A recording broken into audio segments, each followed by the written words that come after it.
फक्त काही ठिकाणी नाही. का बरं? कारण आपण का साजरा करतोय तर आपल्या गावामध्ये प्रभू श्रीरामांचं मंदिर आहे, त्यानिमित्त आपण करतो. मात्र बाकीच्या गावामध्ये प्रभू श्रीरामांचं मंदिरच नाही, त्याने गावकऱ्यातले सर्व मंडळी रामनवमीकडे ध्यानही देत नाही. म्हणून मी म्हणते की प्रत्येक गावामध्ये आपल्या प्रभू श्रीरामांसारखं मंदिर असावं. त्याने त्या गावातले सर्व मंडळी दरवर्षी आपल्यासारखी रामनवमी साजरा करतील आणि त्या रामनवमीचा आनंद घेतील.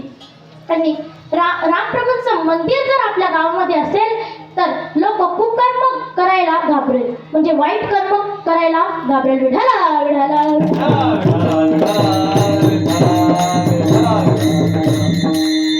बघा, त्यासाठी सर्वांच्या गावामध्ये, प्रत्येकाच्या गावामध्ये प्रभू श्रीरामांचं मंदिर असावं.